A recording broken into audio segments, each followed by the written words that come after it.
We're going to talk about buyers. We actually have Brandon's going to show how, first off, how he builds a buyer's list, right? Buyer's list. And then also, too, how we sold a house in 30 minutes or less, called the 30-minute open house, all right?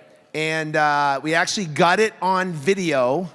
It's a house, and I'll let him give all the details. I don't want to take it away, but it's killer, but super fun. Anyways, I've known Brandon for years. I think he was around in the 20s, people that actually signed up for the Flip to Freedom Academy, way back when. He called me in Phoenix on a deal, and we did it together. I actually met him down at a property. If you remember me telling the story, we actually moved the lady into an apartment complex. He had to put the dog down because the dog was on its last leg. There was a tortoise in the backyard. We found a house for a tortoise. It's just an amazing story. He got his first check on his birthday, right when he set his goal to make it happen. So he's an awesome gentleman. He's worked part of our team forever. Knows our operation inside and out. And he is definitely innovative when it comes to building a buyer's list and how to sell properties quickly. The guy has zero fear. Anything I've ever asked him to do, he literally does it. I said, okay.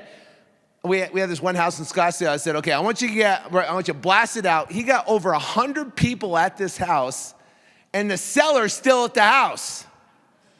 The seller's going, what the heck is going on here?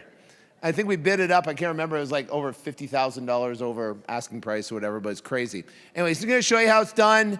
So please help me welcome up the one, the only, the man of the hour, Brandon Simmons.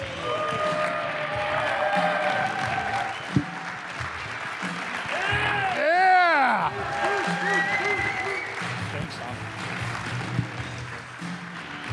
Okay, good. I'm ready. All right. This is the big green one. Hi, welcome. I love this. Okay, anyone that, any of my coaching students that are here, if you can please stand up and scream really big for me. Yeah! Awesome. All right, so for the last just over a year, I've been coaching as well, and we've had over about 100 students, both one-on-one and group coaching. And I get just as excited as one of my students that's making $500,000 a year. Mark, are you around here? It's hard to see with the lights and my glare. So, Mark, right there. All right, Mark's going to hit about $500,000 this year, right? Awesome, cool. That gets me pumped. It gets me excited. Is Anthony back here? Anthony, I need you to come up here. He didn't even know I was going to do this. Thanks, man. Give him a round of applause. He's nervous.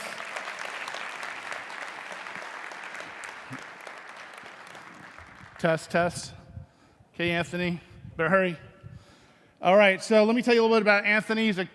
He's in college still or just got out of college? Okay, just graduated. Signed up for the coaching program. Okay. Hey, buddy. Thanks so much. Appreciate it. So I just want to do a quick introduction to him. He's been in our coaching program, and you know what it's like being on a budget, right? Being on a tight budget. So being in college and being on a budget, it's even tighter, right? Real tight. Okay.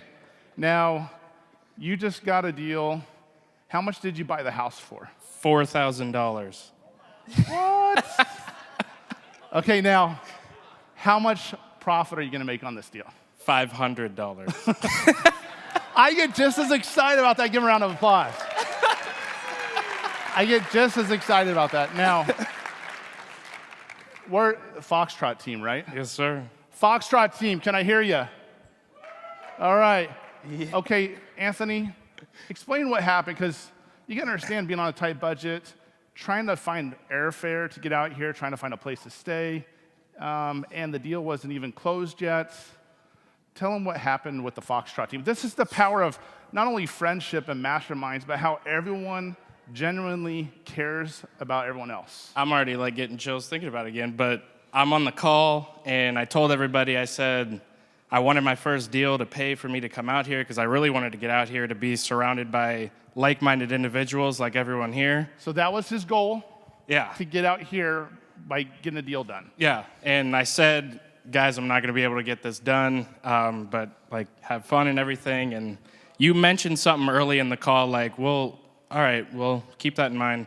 And then an hour goes by, and I'm getting chills again. But he said, he's like, Anthony, I got a proposition for you. I'm going to put up $200, and anyone that wants to match to get Anthony out here to Extreme Freedom. And so someone else jumped in, Scott jumped in, said, all right, I'll go 200. Let's go 200. Scott, And then we got Michael came in. He's like, let's do it. where's Michael? Mr. And then- Facebook ads right there. And then after the coaching call was on, you didn't even know this, Savita, she jumped in. She gave me money. Savita right here. Mario, wherever he's at, He's right there. he jumps in. And I'm sitting here, I'm on the call, and I'm like, guys, what is even happening right now? Everyone's ignoring me. They're like, yo, how do you work Venmo? Like, how do you, like, they're saying, what's your name? Is this you? And they're all talking about Venmo. So I'm like, what is happening right now? What are you doing? And so they got me out here. I can't even, like, put into words how much it meant to me and everything, but, like, Let's give it up.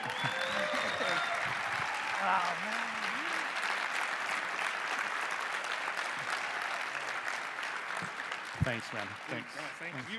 Thank you. Thank you. Thank you. Thank you. It's everyone on Thank the team. you. And here's the thing is, I don't know if anyone's read the book The Go-Giver, but it's one of my favorite business books. And one of the things it talks about is if you give, you need to be open to reciprocity. So Anthony was on the call every time. Yeah, I don't think you missed one call. Always enthusiastic. We put him on the spot, made him cold call people, did terrific, got everyone pumped up, and his energy was contagious. And so everyone wanted to make sure he got here. And it's everyone on the team, all these different people helped contribute, made sure he got here. So I'm glad you're here. Have you learned anything?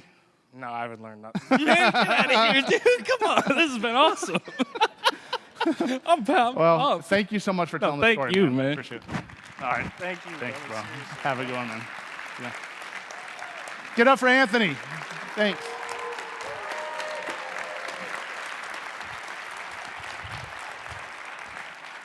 So to me, that's what it's about. Now, I have students that just started this year that, I think Damius, what was your goal before you got here was to hit 150? And you closed a deal yesterday and put you over that 150 mark? Awesome, give it for Damius. So just started this year too. So one of the things that, just to give you a little bit of my background. So whenever I was with Sean, I got hired on dispositions, just like everyone else that's on the team. We got to go through the interview process. We have to send in a video about ourselves, and mine was one of the corniest videos. I was like talking about my hobbies and golfing and showing trophies and showing awards for being sales leaders and stuff like that, and being leading management teams in Wells Fargo and stuff like that. And I didn't get hired. So, but then months down the road, Sean had another position open, and then he gave me a call. I said, I need you to start. But here's the thing is I had a great job. I was making really good money. I had benefits. And I wasn't going to take the job. I was debating whether I should take the job or not. And I was talking to my wife, and I was talking to my brother. My wife's like, you talk so much about real estate. You drive me nuts. Like, if you don't take that job, I think you're stupid. And then my brother's like, you're missing a chance of a lifetime. Like, definitely go take that job. And Sean said, look, I promise you're going to make more than what you're making at your current job. So my first year out of the gate made $180,000. And that's thanks to Sean for giving me a chance. But what I learned was how to do dispositions, how to sell properties, how to market properties, get as many eyeballs on my marketing as possible, and then get as many people that I could to look at these properties to take the highest and best offers on these deals so we can increase the spreads. And one of the neat things about Sean is he always stretches us. So every year, the goal for our spread on the deals grew 2 to 3 grand. 10 grand, 13 grand, 15 grand, 18 grand, 20 grand, 22,000. So we needed to keep figuring out how to get these spreads bigger and bigger and bigger. And that was not only dispositions, but also acquisitions. So I don't know if anyone here has got a chance to meet Raphael. He was here yesterday. I think he was here earlier. We nicknamed him the $1 Million Man. Just one sales guy in acquisitions brought over $1 million of revenue 2 years in a row. So he knew how to read personality types so well. He has 2 master's degrees and everything like that. So it's a team, right? It's team effort. And then the handoff would be to me. I would handle the transaction and the dispositions. And then pretty soon, I got moved into a COO role where I was helping hiring and training the team and trying to build the team up and try to make sure we had plenty of marketing out and appointments. And so whenever Sean was in Dana Point for 6 weeks at a time on vacation, I was running the Monday morning meetings. And I was having fun with that. I like that. I really love getting into the thick of everything and being able to figure out better ways and ways to improve things. So I wanted to share with you guys my basic blueprint on how to build a buyer's list. Now, fast forward, I have teams in Tampa, Dallas, Atlanta, Kentuckiana, Louisville, area, and here in Phoenix. And so I've built up buyer's lists for all these different areas. We've been able to sell deals in all these different areas, okay? So it always starts with the first, okay? The first towards discovery, the first step towards learning, the first step towards commitment, and as Anthony's going to find out on Wednesday, the first check, okay? Now, there are 4 types of buyers. Now, without any of my coaching students chiming in here, who thinks they know who the 4 buyers are? Okay, the first one would be what? What type of buyer? Loud, really loud. I heard retail. Okay, that's one. Buy and hold. Okay, that's 2. Fix and flip. All right, awesome. What do you think the 4th one is? I heard landlord. That's the buy and hold. Wholesale. Okay, I said no. None of my students can say this. Okay, I'm going to give you the key. Are you ready? I fast forward too quick. The 4th one is other investors and wholesalers. Did you know that here in Phoenix, we have a little bit of a competitive market? I mean, look, we're dealing with Carlos and Sal, and they're in other markets too. We're dealing with Brent Daniels. We got Joseph Mirando doing $170,000 in a month. We got a lot of people here doing the same thing. But here's what's awesome, is we created an atmosphere where we collaborate instead of compete, where we help each other out and figure out ways where we can work together instead of cut each other off at the kneecaps, okay? So I'm going to go through all the different types of buyers and how to find these buyers. Would that work out okay?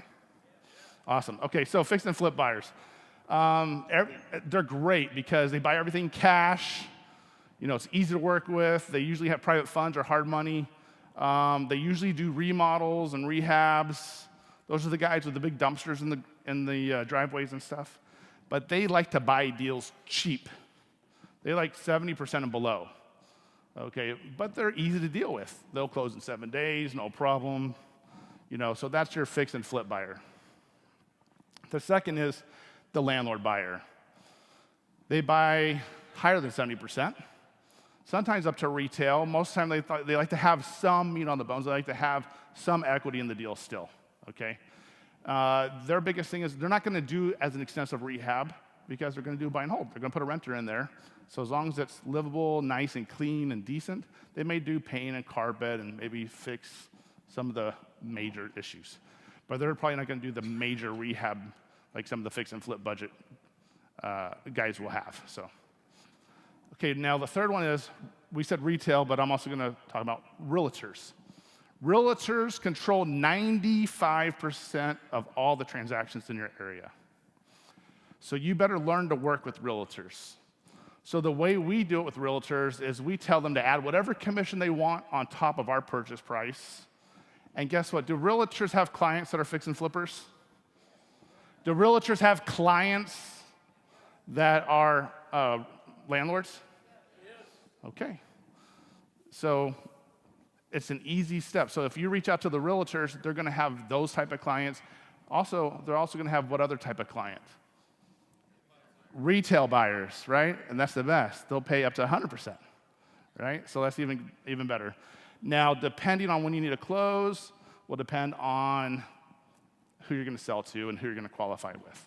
So sometimes you may need to close on a property and then wait 30 days if they're going to find their own financing.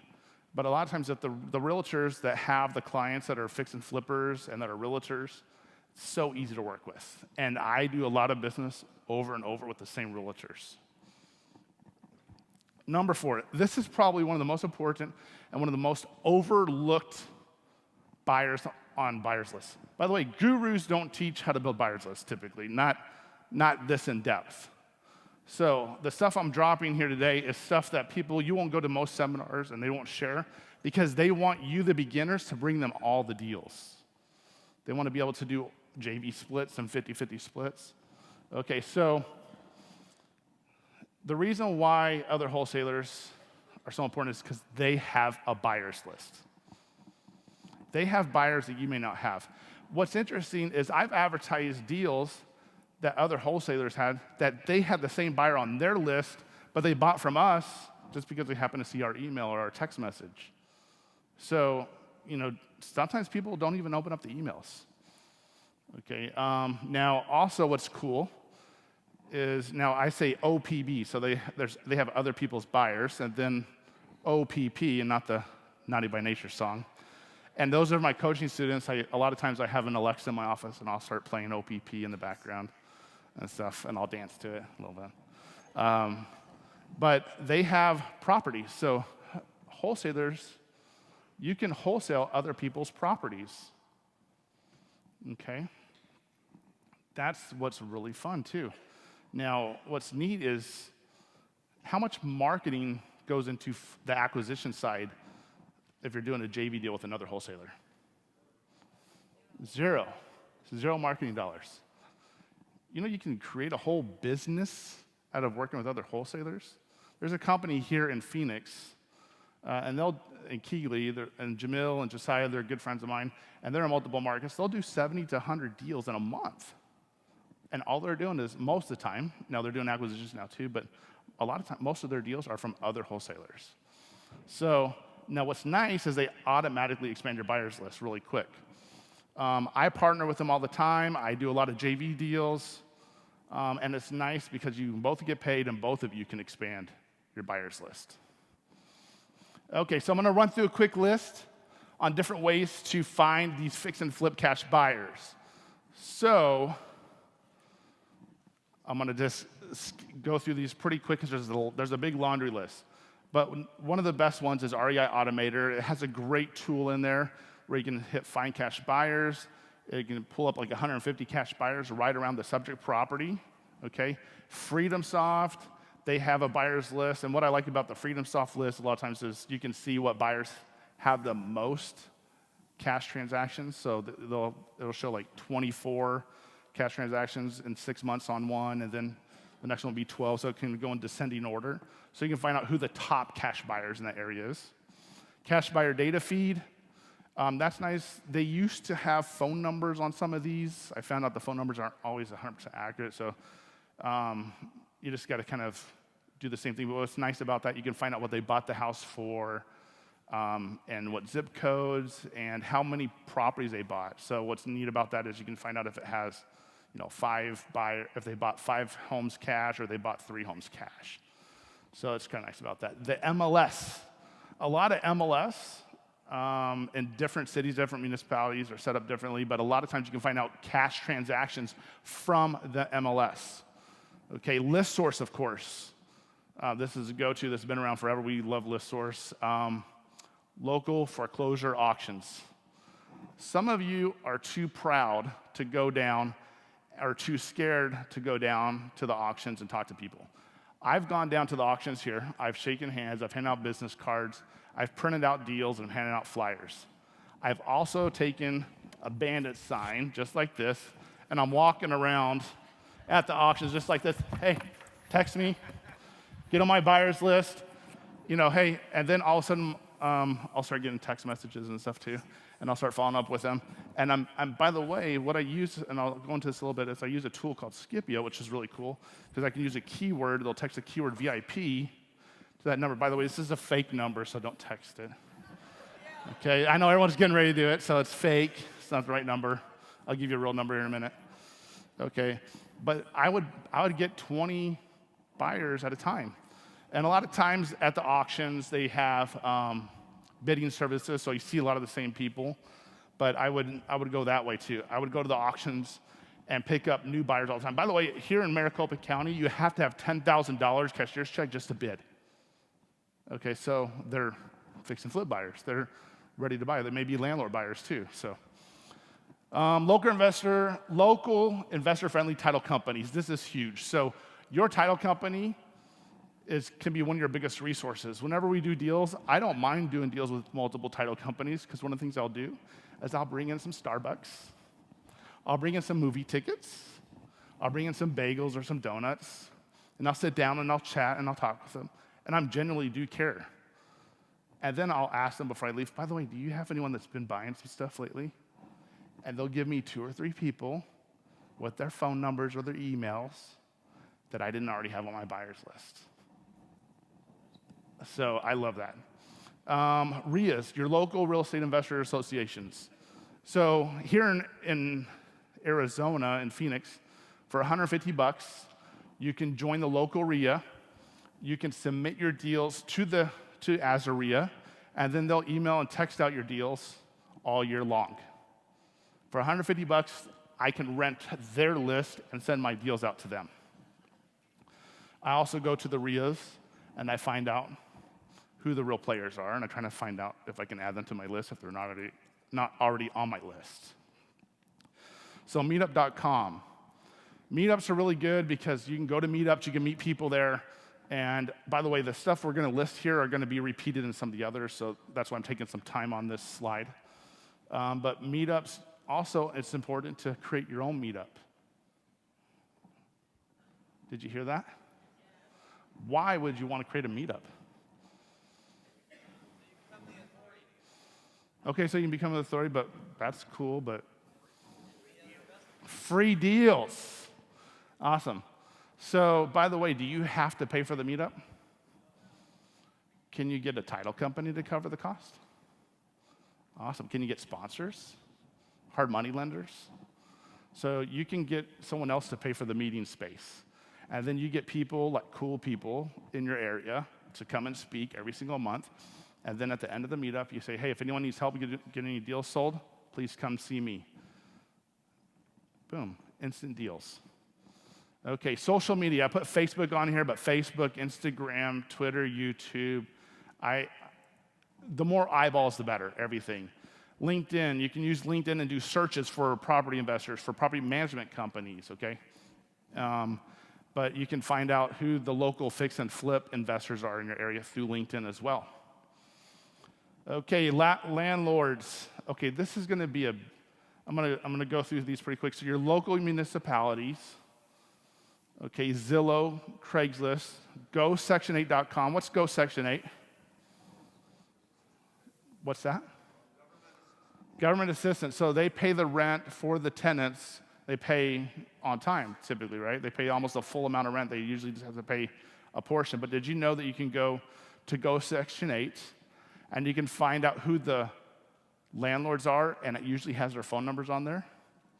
And if it doesn't, if it has a property management company, you can also research and find out who the owner is, okay? But with Craigslist and Zillow, I do the same thing, go to the for rent by owner areas. And you know, Zillow has a cool app. If you're in an area and you say you have a property and you just draw a little circle around your property, you can find out all the landlords that have rental properties that are for rent at that moment. And then I call them up, and then I see if they're looking for more deals. See if they're looking for any more rentals. What happens if they say no? Okay, maybe in the future, but not right now. But what if they say, well, no, I want to get rid of this house? Yeah, so 2 birds, 1 stone, right?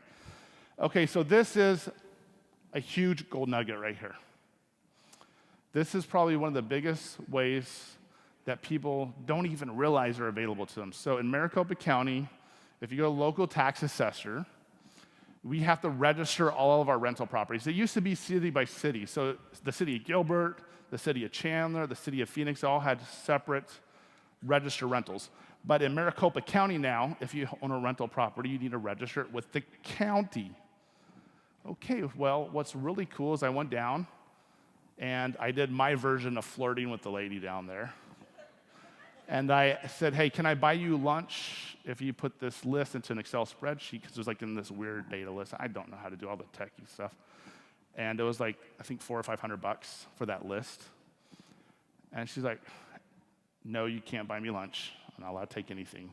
She kind of gave me a stern look. She went back, came back, and she gave me this little information. She said, I already emailed you the list, and I put it in an Excel form for you. Guess how many landlords I had on that list? With phone numbers. Over 90,000 records. Boom! Huge list now, right? Now I can go and search by the zip code, and I can go and find out who is ready to buy. And by the way, that's a great list to use to call to find out landlords who's ready to sell too, right?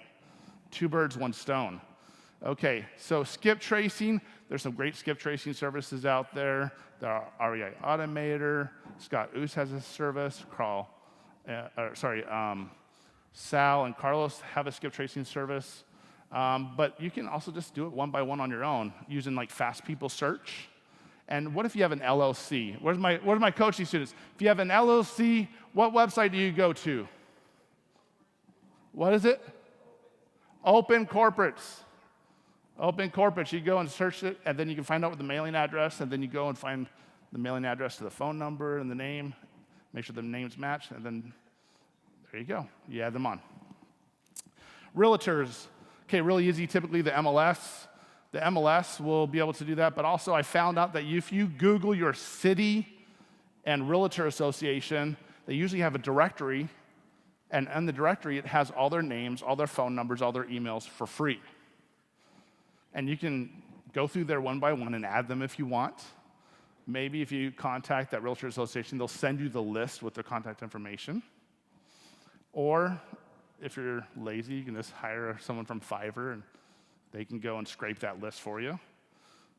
Or you can go to Dr. Bill's realtor list. I think it's called help me out here. Realtor list, there's a bunch of hyphens in there. But if you just Google Dr. Bill's realtor list, you'll find it. It's for city and county. Typically, depending on how big it is, it's a couple $100. Okay, eCampaign Pro, that one also goes out to a bunch of realtors, okay, and Zillow. Okay, you can find realtors on Zillow, right? Realtor.com. Okay, now I got permission to share one other resource for you. By the way, was Carlos awesome? Yes. Awesome.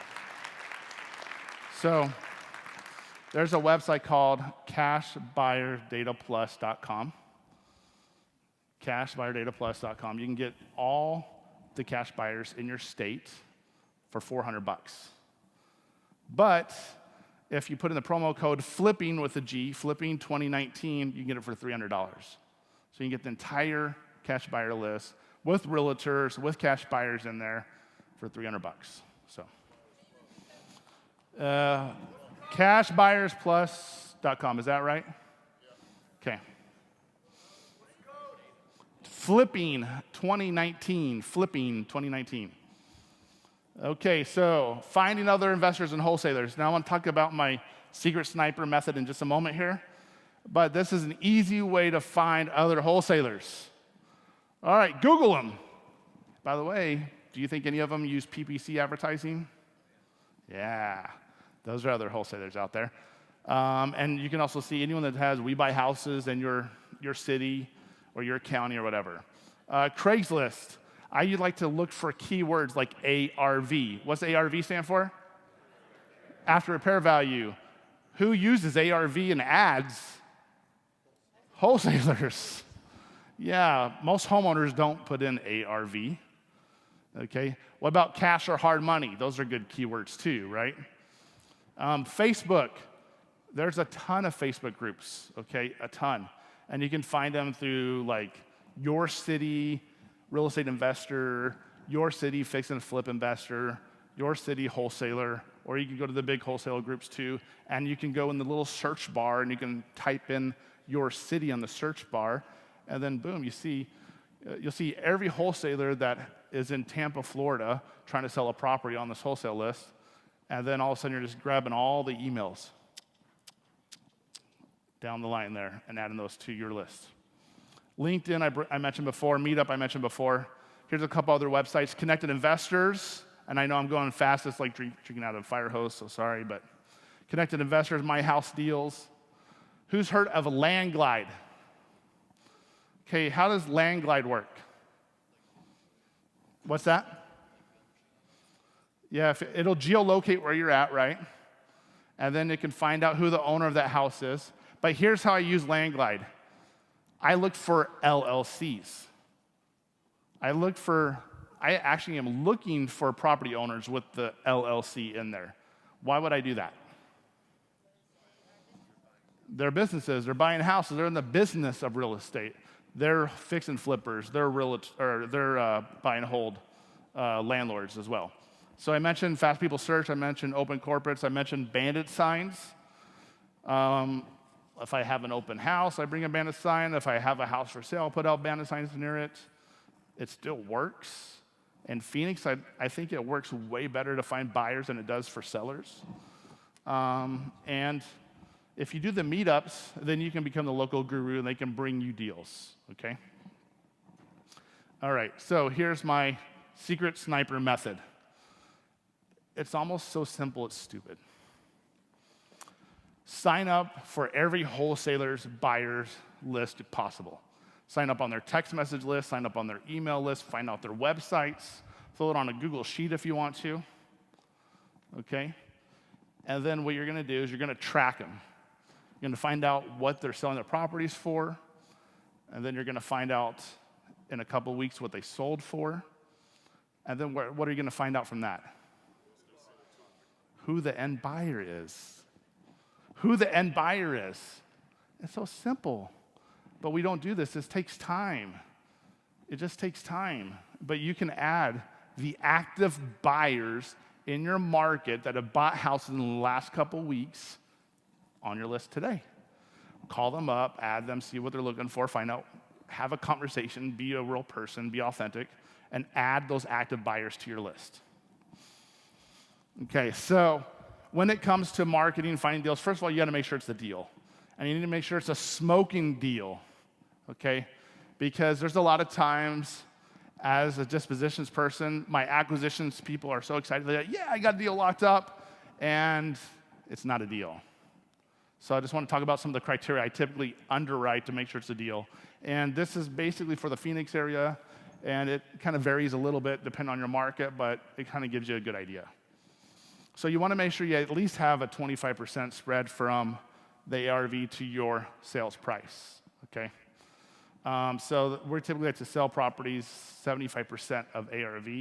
I'm not talking about all the repairs and all that stuff. I'm typically saying like most of the deals, if they're priced right, they're not crazy amount of repairs, you can sell in Phoenix around 75%, even 80, 85%. You just need to know your area. You need to make sure it's a good location. Check the pending sales and the solds, and you can do that through MLS. If you don't have MLS, use Zillow. If you don't know how to type in Zillow, type in Redfin. Okay, all those work, and those are free, except for MLS. Zillow and Redfin are free. You want to make sure that it's low days on market in that area, hopefully, and you want to make sure that the rehab is an easy rehab, or if it is a major rehab, that you have a very big spread. And there's enough to cover that budget that's going to be needed, okay? I know this is simple, but it's basic. Sometimes we forget that not just locking up a deal, it's a deal. We need to make sure it truly is a deal, so we underwrite it. You need to know your numbers, and I'm looking for 75 to 80%, and then typically most of the time we'll subtract renovations, repairs, and profit, right? That's our maximum allowable offer, our MAO. If you have pools, if you're comparing a property with a pool with one that doesn't have a pool, depending on what part of town you're in, it'd be $15,000, $20,000, $30,000. Just know that there's going to be a difference. So you want to compare like properties. You want to compare single story to single story, two-story to two-story. You don't want to cross any major roadways or waterways or things like that. You want to try to stay in the same neighborhood if possible. You can use filters like the RA Automator, Zillow, Redfin, and this will help you narrow down the comps. And I like to look at the pendings and the solds. And then sometimes I'll look at the for sales too, just to see what everything's going for. But I like to know if it's rehabbed, if it's not rehabbed, and that'll let me know how much I can push the price, okay? Okay, now marketing. When it comes to marketing, I like to market like a crazy person. I'm gonna tell you some tools. Basically, we email and we text. Okay, what's a good response rate for email? Did you say 1%? 10%. Hopefully you have a 10% open rate. Okay, text message. I love Scipio. It has keywords. I can use that for text message marketing. Guess what an open rate is on a text message? It's about 97% in the first 4 minutes because you guys bring your cell phones with you to the bathroom and you open up the text message while you're using the toilet. So you'll look at a text message before you look at an email. If you don't believe me, look at how many open text messages you have compared to how many unopened emails you have. Okay. We use social media, Facebook. I'll do Facebook Lives. I'll go to the property, I'll do a Facebook Live, and I'll put my little VIP number on my Facebook Live. I love video. I do lots of videos. I'll do videos, and I'll send out the video through Scipio, and I can track if they open up the link for the pictures or for the video. Put it all over social media, all over. And then I create a little feeding frenzy. Now it comes to marketing and selling. Okay. Let's see here if I can. I need 2 volunteers. So 2 people that think they're good salespeople. Okay, now I have a contest here. The winner will get $50. Okay, I saw a hand go up here. And right there in the blue shirt, come on up. Yeah. All right, give him a round of applause. Come on up here. For $50. Okay, tell me your name. Corey. Corey, and what market are you in? DC metro area. DC, okay, and hey. Elpkin, call me Alp. Okay, here's tell us your name. Name is Elpkin, tough Turkish name, call me Alp. Okay, and what market are you in? Charlotte, North Carolina. North Carolina? Charlotte, yep. Okay. All right, so their job is to sell me a hot fudge sundae, and you got 1 minute each. Okay, this is a hot fudge sundae that has a brownie underneath it with some ice cream. That's all I'm gonna tell you. Okay, you can go first. What do you like to do when you're just relaxing at home? Or how are you feeling right now? Okay. Okay. When was the last time you ate something? About an hour and a half ago. Okay. And was it good? Yeah. Okay. Well, are you in the mood for something that's just sweet? Always. Always. What do you like the most as far as sweets go? Chocolate. Okay. How about a chocolate fudge sundae? If I had that right now, would you want some? Yeah. Okay. Would you pay $50 for it? I guess it depends. It's the best one you'll ever have. The best one? The best, chocolate fudge sundae you will ever have. Maybe. Okay. Keep 10 seconds. Do you want it right now? Awesome. All right, give him a round of applause. Good. Okay. Now let's see how you do it here real quick. All right, so I got this dessert. Do you like hot or cold? What's that? You like hot desserts or cold desserts? Cold. Okay, I have both. I have hot and cold. So I have this hot fudge sundae. It has a brownie on the bottom. It's ice cold on the top, chocolate drizzling off the side of the ice cream. We got fudge going all down the sides. It's warm and gooey on the bottom. And if you don't want it, somebody else will. So if you can make a decision today on whether you want this great dessert, and if you don't, I got a couple other people that are willing to buy it. Okay. Wow, that was really good. Okay, so round of applause over here. Okay, we're gonna find out who won it. Okay, what was your name again? Alp. Alp. Okay. And then what was your name again? Corey. Corey. And how about Corey? All right, Corey. Okay, now Alp, I don't want you to leave empty-handed. There's $50 for you too. Thanks, man. Awesome. Awesome.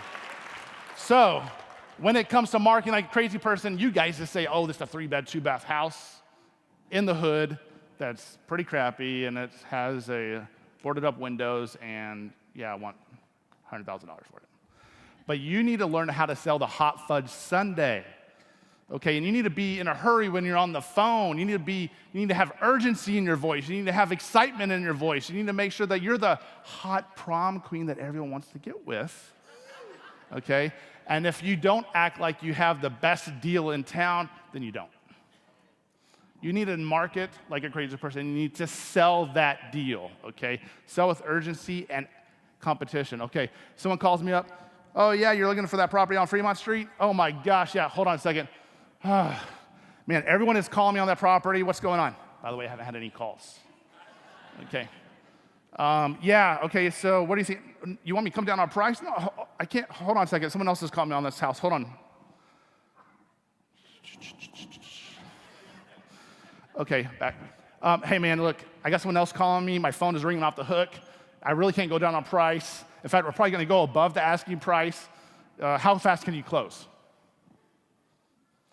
Man, 2 weeks, that's not fast enough. Can you do 7 days? Okay, great. Earnest deposit's $5,000, and we're asking $99,000 for it.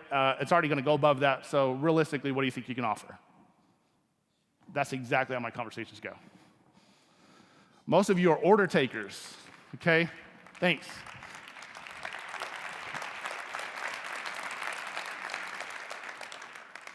Most of you are cash buyer employees. You sell the same deal to the same buyer every time. And you never increase your spreads. Okay? I want to tell you how to create a feeding frenzy. Anyone ever seen sharks in the water when there's blood? Okay, anyone, well, piranha, right? Okay, it becomes a feeding frenzy. They all go in for it. And if you've ever been to an auction, you see how all of a sudden people's emotions get out of hand and they'll bid on something where they never would have bid on it. Like, I love watching. Anyone seen Storage Wars? I mean, people are getting in fist fights and stuff over junk and freaking Storage Wars because it's just an auction. $75 for that, and you're going to punch the guy, you know? So you need to create a feeding frenzy. Now, there's different ways to sell properties. You can do this over the phone, too, if you're doing virtual markets, but this is how I do it in person. Okay, so if you have a vacant house, no sweat. You can schedule it any time. If it's occupied, you want to schedule a 60-minute window, and then you only do a 30-minute open house. You do not let anyone into the property until it's time for the open house. I repeat, you do not let anyone into the property. You can let them drive by it. Tell them, do not disturb the tenants, do not disturb the occupants, but you don't let anyone in the house. And what I found out from my research is the best time to do an open house or one of these feeding frenzies is usually Tuesday through Thursday between 11 and 2. And the reason is, it's pretty simple. I thought about this and I was asking people, because if I was doing 9 o'clock or 8:30 in the morning, most of these guys have families. Most of these girls have families. They're usually dropping their kids off at school. Okay, and then comes 3 o'clock, guess what they're doing? They're picking them up, or they have to be home. So I found out in the middle of the day, around lunchtime, is usually the best time, okay? And I talked about this. Don't be desperate. Don't be a cash buyer employee. We take the highest and best offer. Now, the highest and best offer, the best offer is not always the highest. I've had people offer me higher offers sometimes, but they don't have proof of funds, or they don't have $5,000 for the earnest deposit. So that's not, to me, it's not the best offer. So remember, you're looking for the highest and best offer. And once you get an offer, by the way, I go ahead and I follow them to the bank and get the cashier's check. Okay? And then I run everything with the signed contract and the cashier's check to the title company. And then you get paid. Now, it's not done there, because dispositions, and where's Sean Conner, by the way? Right there? Okay, whenever you sell a property, is all your work done? Gosh, no, man. There's so much babysitting involved. You know, you need to do whatever it takes. So I do talk about collective earnest deposit. I always go, we're talking about going the extra mile. If you need to get a courier to get the earnest deposit, if you need to go drive over and pick up the actual check or pick up the contract, like I put so many miles on my card, I don't care. I just want to get the deal closed. I've been to funeral homes and picked up death certificates. I picked up ashes and mailed them to the deceased family members because they didn't have the money to pay for it, and we wanted to make sure we get the deal done, and we said we would do that. So it's doing the right thing, too, but it's also helping them out of a situation. Your title company's intricate partner in your team. So our title companies will walk through our buyers through the process, we'll walk our sellers through the process, and we have one of the title agents we have has been in the business over 40 years. So she's amazing. Her name's Eileen. And so I can just put a seller on the phone with her, and she can explain everything. Or I'll put the buyer on the phone, and she'll explain how the process works. And she'll make sure that the closing goes so smooth that no one ever worries about what we made. Okay, and I talked about doing whatever it takes. Now, after the sale, don't forget to send thank you cards. Say thank you. Every single deal, I send a thank you card. I send movie tickets. I send gift cards to both my buyer and my JV partners and the sellers. I'll do stuff for the title company. I'll buy them lunch. I always try to figure ways to say thank you. I want repeat clients. I want people to do business with me again and again and again. And it's just about being a human being and saying thank you, both in person, with a card. It's really simple, but most of you won't even do it. So just send a thank you card. Okay, who would like to see a case study, a real life deal? Awesome, okay. All right, here is my hot fudge brownie sundae. All right, South Phoenix, Fremont Road. It's kind of in the ghetto. Not really, it's not that bad. I, by the way, always have a pistol with me when I drive around. I always have a couple, usually in the car. But usually daytime in Phoenix, you don't need to worry about it. I went up to a door, I had my pistol on me, and I was looking around, and it was kind of a sketchy area. And I jiggled the gate, you know, the little metal gates, just like what you see in front of that house, just to make sure there's no dogs that are going to jump out at me. And I didn't hear anything, so I walked on in, and I was walking up to the door. Then I heard a woof, woof, woof. Man, I sprinted, and I jumped over the fence, and I was running down the street. Turned out the dogs were next door. so, you know. But now I got to sell this hot fudge sundae. Okay, here's the numbers. We bought it. By the way, this is true life settlement statements, so I want you guys to see this. And I'm giving you averages here, but basically we bought it for $58,000 and sold it for $122,000. Sound good? How do you like that? Okay, now I'm going to show you a video. Let's see here. I'll let them cue that up and let them play that.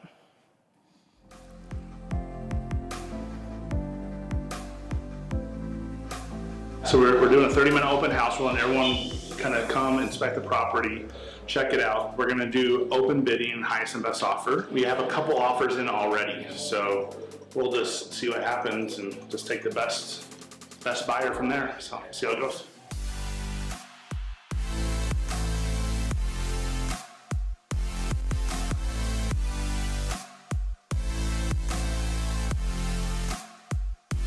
Well, I'm really happy. I didn't expect this type of turnout, so I'm really glad everyone came. Now, we've had a couple offers come in already, and so basically what we do, we just need the highest and best offer. Now, the best offer isn't necessarily the highest. So we typically close within 7 days. It's all cash, $5,000 EMD. The best offer we have written in right now is $115. So it's It's pretty easy. I'm not an auctioneer. I don't talk really fast. I'm a Southern boy, so I have a Southern draw. But we just take the highest and best offer. So if anyone wants to offer like 120, 125, let me know, and we'll kind of go from there. So I think everyone's scared to say something. 116, okay, so we got 116. Now, just to let you know the comps in the area, you guys may have already seen, there's some pending comps as well. So we have, let me just pull it up here. Carter's at 225, pending. Yeah. And then we have another one at 199, another one at 199. So 116, okay, anyone else want to do 117? 120. 118. Did you hear 120? Yeah, we hear this, Brendan. I didn't hear you. 120. 120, okay, 120 right here. Anyone 121? 121? 122. 122. 122? Okay. We got 122. And 123, how about 123? 123 going once. 123 going twice. And it's 122 for the man in the kitchen there. All right, congratulations. All right, let's give us Sean right here. He'll get y'all written up.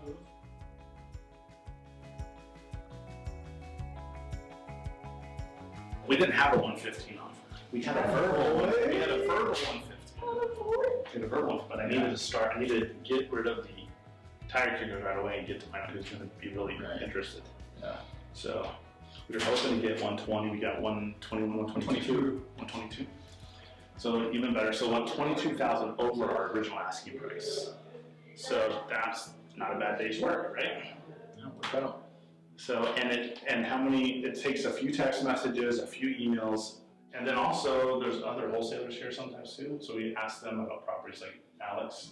I think he left already, but we can find out what other properties are available, joint venture with some of these people. You can see right here from this evidence, we have 25, 30 people show up. We bid the house up 22,000 over our original asking price. So all of our other wholesalers in the market love to work with us because we can usually get more than they can. Yeah. So, Awesome. cool. Awesome. Okay, quick question. Is it important to have backup offers?